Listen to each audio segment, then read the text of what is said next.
আসসালামু আলাইকুম। সবাই আশা করি ভালো আছেন। আমি যখন সৌদি আরব থেকে ছুটিতে আসছিলাম, আপনারা অনেকে বলছেন আমারে যে ফাউল ভাই ছুটি শেষ হলে আবার বিদেশে চলে যান, কিন্তু আমি যাই নাই। যদি বিদেশে চলে যাইতাম ছুটি শেষে, আজকের এই দিনটা আমি পাইতাম না। অনেক প্রবাসী আছে বিদেশ থেকে ছুটিতে আসে হয়তো বিয়ে করছে বা 2-4 মাস ছিল, তারপর আবার ছুটি শেষে চলে গেছে। কিন্তু তাদের এরকম একটা ছোট্ট একটা সুন্দর বাবু আসে, বাবুটারে কিন্তু সে কোলে নিতে পারে না, ওই যে ভিডিও কলে দেখে। আচ্ছা আপনারাই বলেন, ভিডিও কলে দেখা আর সরাসরি এরকম আদর করা, বুকে জড়িয়ে ধরা এক হইল? এক হয় নাই। এই যে মনে করেন নিজের একটা ছেলে ঘরে আসছে, নতুন অতিথি আসছে, সেটারে ভিডিও কলে দূর থেকে প্রবাসীরা দেখে। এটা যে কতটা কষ্টের একজন প্রবাসী জানে, একজন প্রবাসী বুঝে এটা কতটা কষ্টের। নিজের ছেলেটারে নিজে এরকম বুকে ধরতে পারে না, কিসের লাগে? শুধু ওই টাকার কাছে হার মানি গেছে। কিছু করেন, আমরা অনেক প্রবাসী আছি যে টাকাটার একটু বেশি গুরুত্ব দিয়ে লাই। কিছু লোক আছে বাধ্য হয়, মানে রিজিকের সন্ধানে বাধ্য হয়ে যাইতে হয়, আর কিছু লোক আছে টাকাটারে বেশি গুরুত্ব দেয়। তবে একটা জিনিস মনে রাখবেন, শুধু টাকাকে গুরুত্ব দিলে হবে না, নিজের পরিবারকেও সময় দিতে হবে।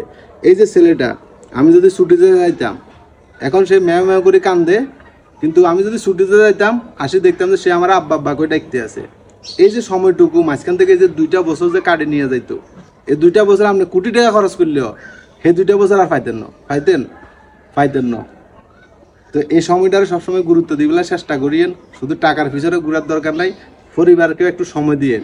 আপনি রিজিকের সন্ধানে বিদেশে গেছেন, ঠিক আছে, তবে আপনি যে পর্যন্ত রিজিক হইলে আপনার চাহিদা পূরণ হয়ে যেত, সে পর্যন্ত করে যদি আপনি না আসি, আপনার ছেলে ছোট, তাকে আদর থেকে বঞ্চিত করলেন, নিজের পরিবারকে আদর থেকে বঞ্চিত করলেন, এটা হিসাবও নাকি আল্লাহ তাআলাকে দিতে হয়।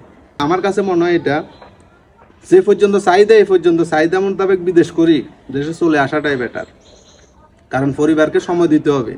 বিদেশ এটা কোনো একটা জীবন নয়, এটা শুধু আমরা রিজিকের সন্ধানে বাধ্য হয়ে যাই, মানে প্রবাসীরা রিজিকের সন্ধানে বাধ্য হয়ে বিদেশে যায়, এটা ছাড়া আর কিছুই না। কারণ বিদেশ অনেক কষ্টের জায়গা, নিজের পরিবার, ছেলে মেয়ে সব কিছুরে থুই বিদেশ করাটা কষ্টের।